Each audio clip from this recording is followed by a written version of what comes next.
Hi there, my name is Grace Smith with the Wise News Network, and today we're going to be interviewing Al Putnam, the president of the Cherryville Historic Association.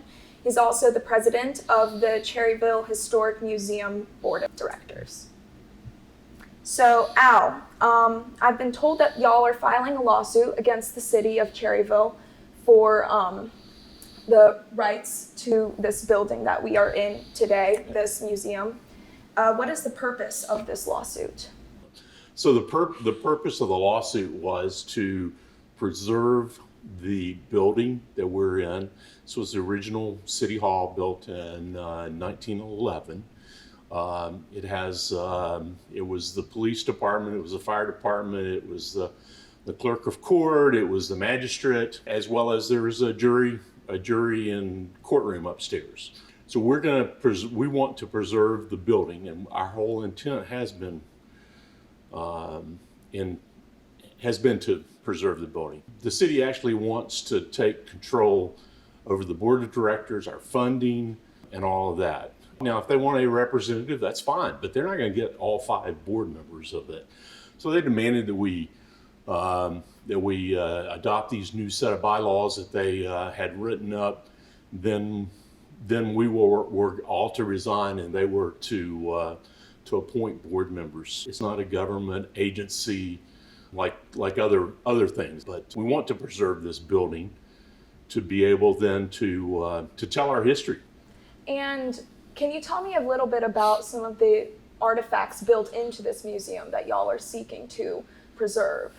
So the artifacts is one of 3 Bull Durham murals that was actually painted on the neighboring building, but happens to be our internal wall now. We want to preserve that. We want to preserve the jail, courtroom, the fire department. I mean, this is where the fire truck first came home in 1922. It was a dirt floor to start out with. And so we've done a number of improvements to this building.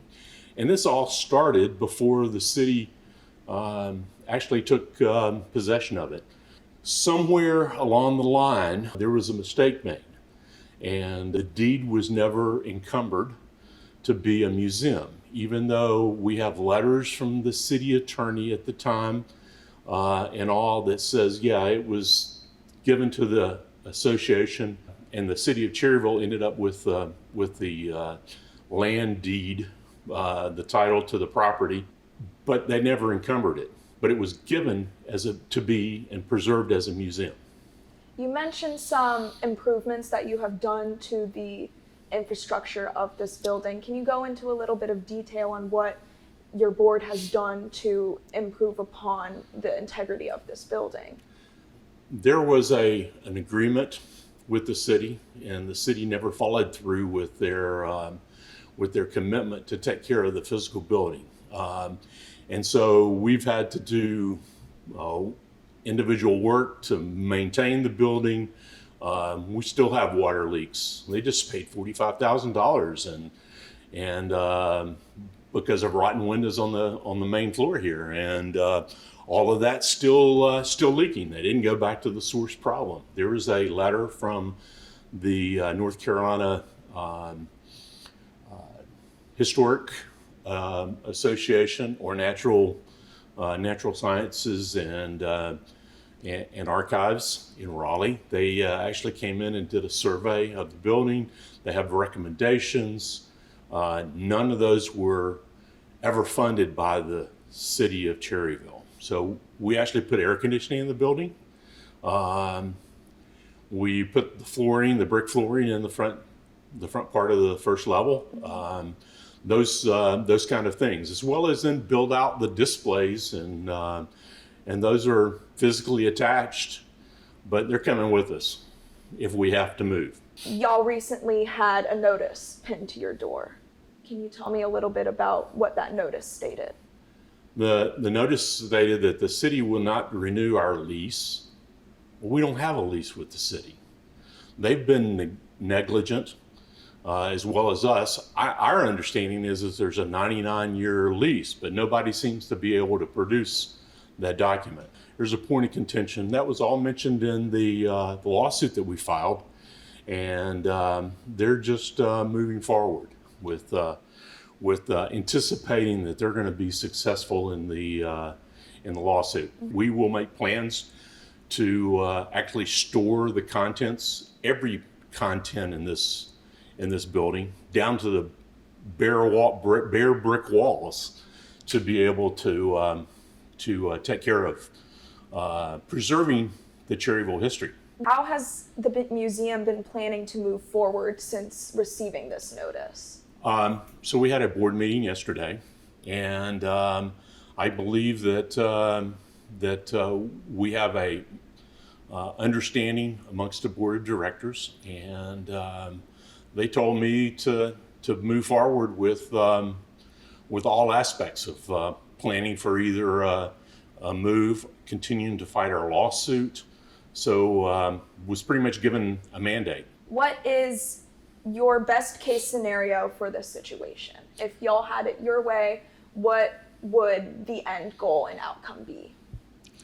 The end goal would be for us to move forward with things and take on full ownership of it. We would encumber the deed to be a museum for the Cherryville Historical Association or its successors' names and things like that, and stay here. That would be the optimal thing with this, because I think we do serve a need for the community. There have been some rumors that the new owner might preserve this space as a museum. If the bidder intends to keep the integrity of this museum, would you or the board consider stepping down if it meant maintaining the integrity? No, we don't, because we've had past members of the board of directors that sat around for 7 years and conspired with the city to, and yes, that's a strong word, conspire, but they conspired to remove the director and to remove the board. What would happen to the artifacts if y'all do have to make that move? The artifacts, we will plan for all aspects of things. If we find another location, whether it's in Cherryville or whether it's in Shelby or Lincolnton, we'll open the building with those artifacts.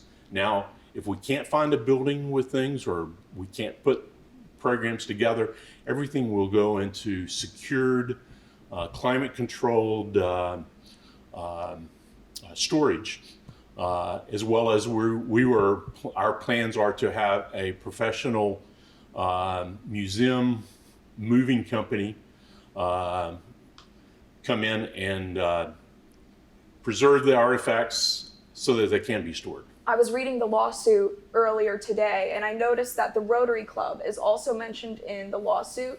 Can you explain a little bit their role in this situation? Their role was, Mr.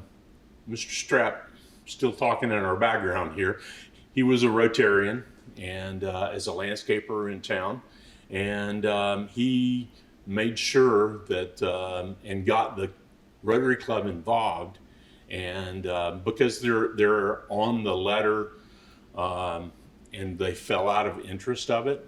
But what we're expecting and what we would like the Rotary Club to do, and I realize that there's membership from city departments that are on the Rotary Club, but I would like the Rotary Club to say, hey, yeah, we agree that we shouldn't sell the museum. We believe that the Cherryville Historical Association should be there and join our side, the plaintiff's side of the lawsuit. And in your opinion, what was the catalyst of the city's decision to sell the museum? They say that we wouldn't cooperate with them. Well, what part of cooperating does you have to change the board or the minutes, the bylaws and constitution of the organization to that, and you all have to resign? What part of working with us did we not do? We just told them no, we weren't interested in their proposal, and said, yeah, we'd talk about one, maybe two appointed city representatives with this. Again, our current city representative is Councilmember Malcolm Parker. Malcolm's never been to the museum that I'm aware of. He was at one museum when we were threatened to they were going to lock the doors on us and all that, trying to scare us into making that decision. That's government overreach, and we're not being swayed by that. How does the board intend to uphold the historical integrity of artifacts that are built into the museum if y'all do have to move? For example, the fire pole, the names carved into the bricks in the jail downstairs. Well, I'm not sure what we can do about the names in the bricks downstairs, but they very well may be able to be etched in additional made rubbings of, and we could recreate that possibly. The fire pole is not really connected to the building, and so it's definitely coming with us. So other things, the courtroom, we're taking the bar, as they call it. It sits in front of the judge, and we're taking that with us. We're taking the desk for all of that. We're going to take everything, like I said, down to the walls. And that item has been mentioned that we want the approval from the Gaston County District Court to be able to do that legally, so that they can't come back and say, well, you're doing this and you're doing that. No, that's not going to be acceptable for us. Is the building protected by North Carolina preservation? It is not, but it is on the Registry of Historic Places. Now that protects the outside of the building and the original parts of things, but the city's not ever continued to keep that part up. The front roofing, the front awning on top of the building was originally terracotta tile. Not the red that you would find as a Spanish type of architecture, but tile. But it was in fact a terracotta tile. City said, we're not going to get to the expense of that. We'll just put a strained roof on that. Well, the roof didn't work. We still have leaks in the front of the building that they will not address.